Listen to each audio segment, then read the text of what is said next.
France beat Wales in the Lawrence family derby. Jules, what did you learn other than the fact that a country of 60 million who are world champions can beat a country of 2.5 million when they go down 10 men? I learned I didn't sleep on the couch, which was good. Mrs. L, obviously Cardiff born and bred girl, so she was kind to me. We learned that referees can be very stupid, because why would you send off Nico Williams so early in the game for that as well, and just ruin completely a Euro preparation game for the two teams, the two head coaches, for the players as well? It made no sense, because you can't take much from a game where you were 11 against 10 for an hour, and that was France against Wales. I do. Why it is a valid point. Should they have slightly different refereeing norms for friendlies? Completely. And Lloris, Pogba went to see the referee and said, please don't send him off. Let's keep it 11 against 11. It's better for all of us. And no, he still sent him off. So I don't know if there's some, like, if he's been marked on the games that he has when it's a friendly like this by the UEFA referee or something. But that should change. Anyway, Karim Benzema was back for the first time in 5 years and 200 days or something. Missed the pen, hit the post, but it was still very good. So hey, I'm happy. I'm speaking to Roberto Rossetti, the head of the UEFA referees, on Friday. I will raise that question on your behalf. Please, thank you. Mats Hummels and Thomas Muller also returned them to the Germany national team after the exile, not as big exile as Karim Benzema, but the result was 1-1 in a draw against Denmark. Gab, still many questions for Jogi Löw, right? Yeah, so to be fair to them, there were no Chelsea players in the squad, obviously, because of but this is not a good performance. No Man City it was players, slow. It was laborious.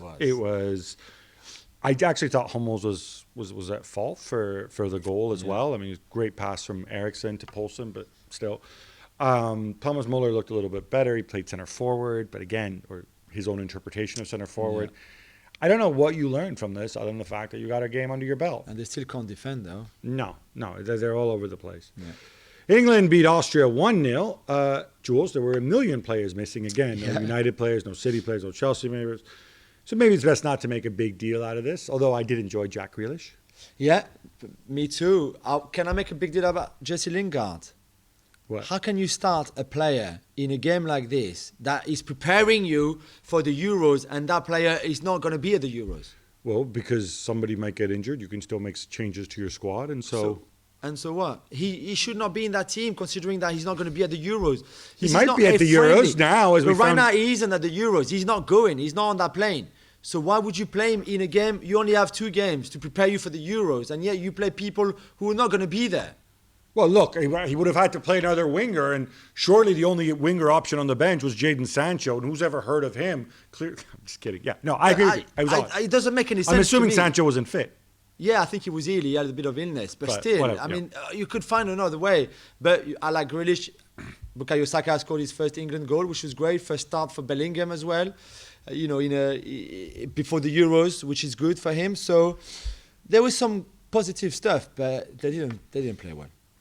Nova in the England game, Gab. So I guess this was why Tyrone Mings, who started at the back, thought it was a good idea to try to decapitate Sasa Kalajic, the Austria striker. I was absolutely shocked by this. I saw the replay of it. I don't know what goes. Tyrone Mings, I've heard him speak. He's an intelligent guy. He's an educated guy. Yeah. I don't know what goes through your mind. If I'm Southgate, I take him aside and say, I don't know if there's a mechanism to punish you retrospectively. And obviously Kalajic, because he's the size of a building, didn't get hurt. But still, this is really bad. And bad. I hope we never see this again.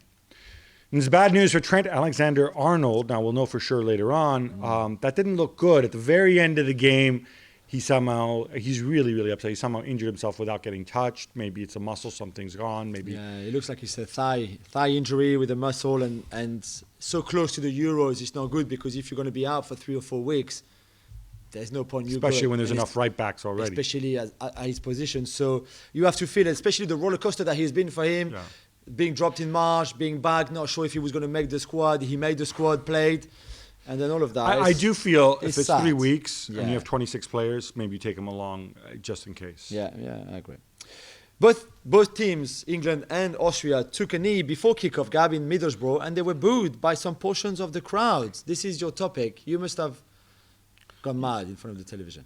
I was annoyed that they were being booed equally. As you know, my thoughts on this. When it's institutional, it says, yes, we're all going to do this. It loses value, and it's going to enable people to go and boost.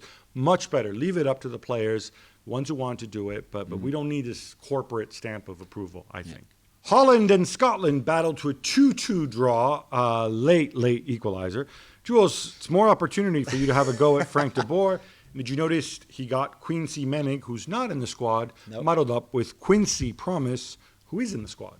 And that's if that was only that, Gab, but he did so much more. I mean, this is brilliant, and every opportunity we have to highlight how incompetent and useless Frank de Boer is, the better, because yes, he got Quincy Promise and Quincy Menig mixed up, saying that Quincy Menig would be perfect in that right wing back position in his 3-5-2 formation, but Quincy Menig is not in the squad, so we assume he was talking about another Quincy, maybe. Going back to that 3-5-2 formation, which is a completely stupid idea because they don't play well in that formation, it doesn't suit the players. The players don't like it themselves, and yet he persevered and still said this is the best, we can play well in it and all of that, which is completely crazy.